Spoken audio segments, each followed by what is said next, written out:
Would you like to be stronger? Would you like to improve your ability to function in day-to-day life? Would you like to improve your confidence? Would you like an increased metabolism to help with long-lasting weight management? Would you like to improve your body composition, reduce your risk of injury, improve your posture, reduce your blood sugar levels, improve your overall blood pressure, increase bone density? I could go on and on about all the benefits of strength training. Hi, my name is Christopher Schuff, and I'm a registered dietitian, licensed nutritionist, and board certified specialist in weight management. In this presentation, you will learn strength training mythbusters, foundational strength, and progressing your strength training. What has been your experience with strength training? Is it, I've never done it? I've tried it previously, but have never done it regularly. I've done it on and off in phases. It is usually a component of my exercise routine, or it is and always has been my main form of exercise. If you answered never or not regularly, today you will get to learn the benefits of strength training and how to start. If you answered that you do it on a regular basis, you'll find it useful to brush up on best practices that will help with your training routine. Too many people, strength training means lifting weights at the gym to increase muscle size. It is so much more than just this. In fact, many different types of exercise fall into the category of strength training, also known as resistance training. Examples include dumbbells, body weight exercises, core classes, TRX, Pilates, and resistance bands.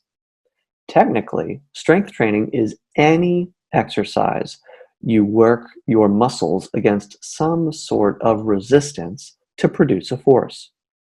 Everyone should be doing some sort of strength training. There are just so many benefits. As you age, activities of daily living can become increasingly challenging. Strength training helps to offset this change and prevent falls. Prevent the inevitable muscle loss we experience as we age with strength training. Improve your body composition. Increase bone density and slow the rate of bone loss. This is especially important for women. Improve your posture. Improve blood sugar management. Increase your metabolism to burn calories, lose weight, and keep the weight off. Increase your confidence by improving how you feel about your appearance. The best news of all, you don't need to be in the gym for hours every single week to see these benefits. But there is a right and a wrong way to do strength training. We'll begin by exploring some common myths. Here's a history-based question for you. When strength training began to become popular in the 1980s, who was teaching everyone how to do it? Was it scientists and researchers, professional athletes, personal trainers at the gym, or anyone who looked muscular or strong? Well, believe it or not, the correct answer is anyone who looked muscular. There were no such professions as personal trainers and exercise physiologists in the 1980s, so patrons at gyms would ask the muscular-looking bodybuilders how to lift weights. Bodybuilders in the 1980s began to define what strength training meant for the general population and what it is today. Our first myth stems from the fact that bodybuilders helped begin the strength training craze. Myth 1. You need to train different body parts on different days. For example, on Monday, to do chest and biceps. On Tuesday, do back and triceps. On Wednesday, do shoulders, so on and so forth. Since bodybuilders began teaching people how to lift weights, people began to learn how to lift weights like a bodybuilder. Here are the three reasons you would need to train different body parts on different days. The only three reasons. One, you want to bulk up like a bodybuilder. Two, you are training to lift as much weight as possible for a specific reason, like a competition. Or three, you are lifting weights 5 to 7 days per week. Doing full body routines that frequently is not optimal. But for the vast majority of people, training your entire body all at once is better for you. Think about it. Your body functions as a unit. You should train it as such. Follow the guidelines we'll discuss later to bust through this myth. Myth number 2. If I want to reduce fat or tighten up a certain body part like my abs or my arms, I need to do tons of exercises for that specific body part. Please know that there is no such thing as spot reducing. Strength training exercises can increase the strength and tone of your muscles. However, they do not burn body fat in specific areas. We have no control over that. The best way to burn body fat is to control your food intake so that you don't store excess body fat.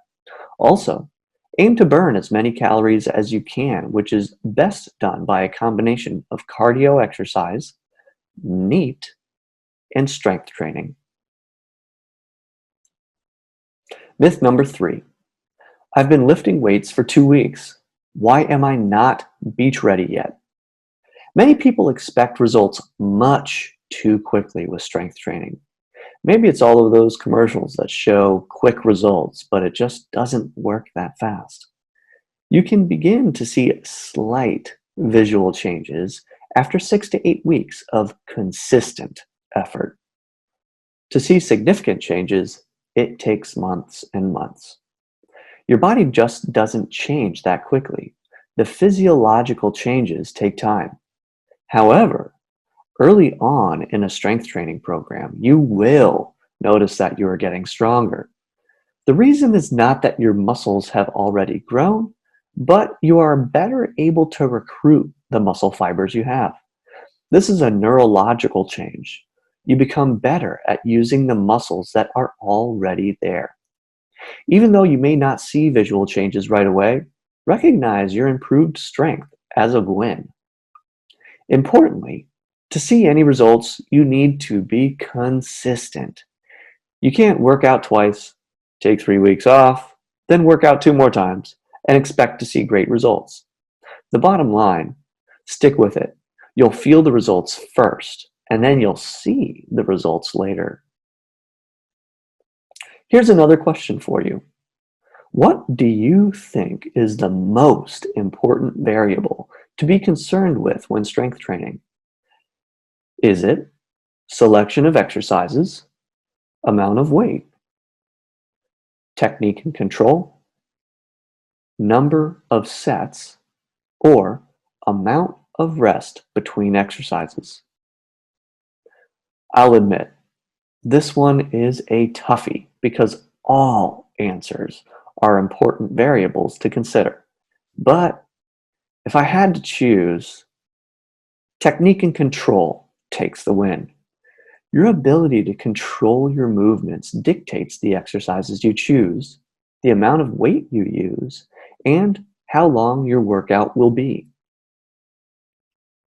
We'll discuss technique and control in just a moment. When starting a strength training program, you need to create a plan that is specific to you. This plan may be altered depending on how your first workouts go, but you need to know where to start. If you are restarting strength training after a few months or even years off, make sure you follow these instructions too, because your body doesn't just pick up where you left off. Step 1, choose what type of strength training you'll do.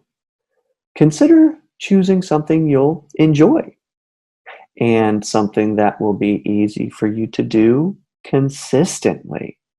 Make sure there aren't too many barriers.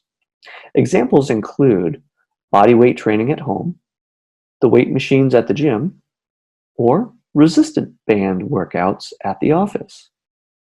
Keep in mind, you don't need to do strength training at the gym. Home workouts are great too.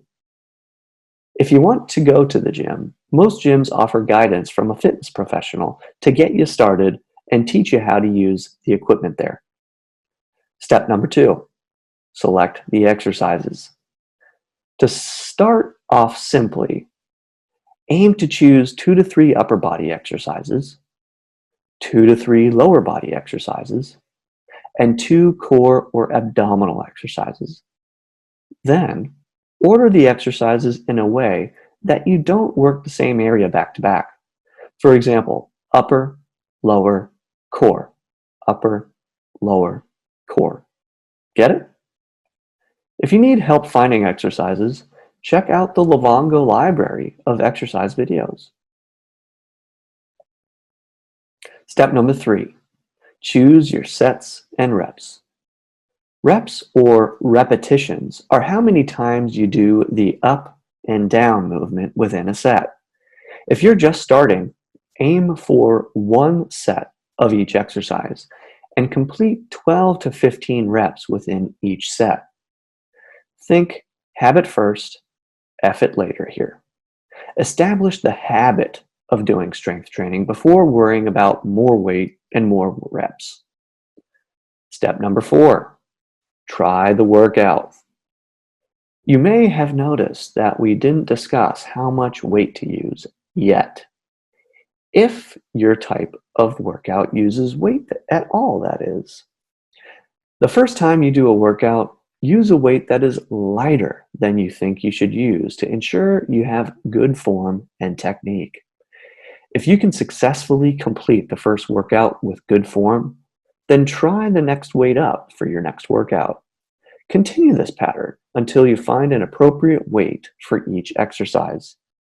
Note, you may have different weights for different exercises. An appropriate weight is a level that challenges your muscles while you still maintain control and technique. This is crucial to remember. If you can't control your movements, you are likely using momentum and gravity to cheat.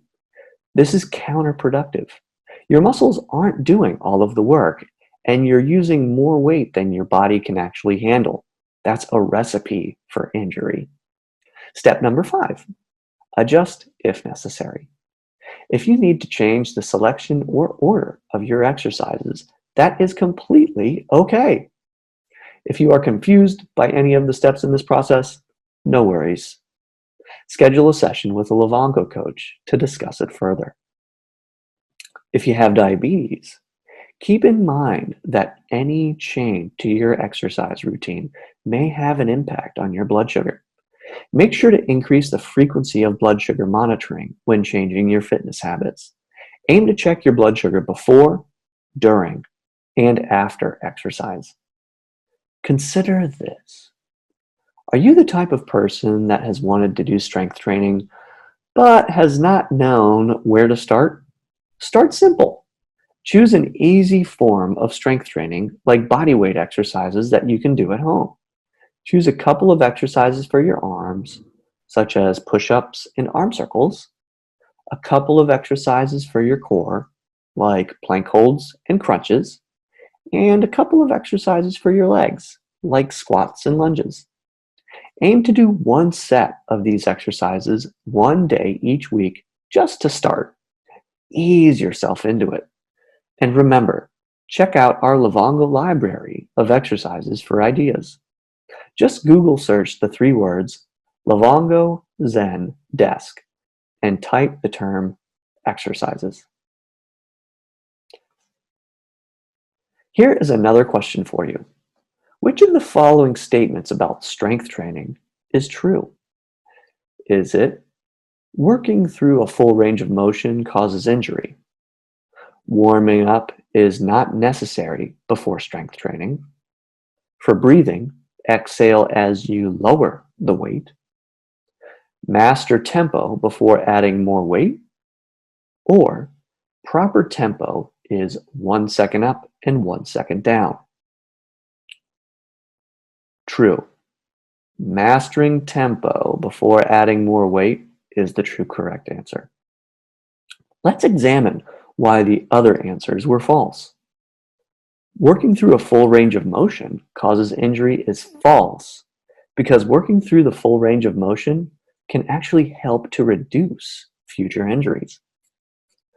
Warming up is not necessary is false because cold muscles are more likely to get injured. Exhaling as you lower the weight is false because it is actually the opposite. Exhale as you exert to lift the weight. Proper tempo of 1 up and 1 down is false because 2 to 3 seconds up and 2 to 3 seconds down is correct. For many people, the following guiding principles for strength training will make their workouts more challenging, so are a good place to start. Why? Because the following principles are often cheated on during strength training workouts. So if you stop cheating, you will produce better results. Before worrying about adding weight or more exercises to your workout, make sure you are doing all of these things. First, warming up. Always warm up with some light cardio and easy exercises that prepare your muscles for strength workouts. Warm up for around 5 to 10 minutes. Next, breathing. There is a proper way to breathe when strength training, whether you're lifting a weight or lifting yourself. You should exhale on exertion when the resistance is moving against gravity, so to speak.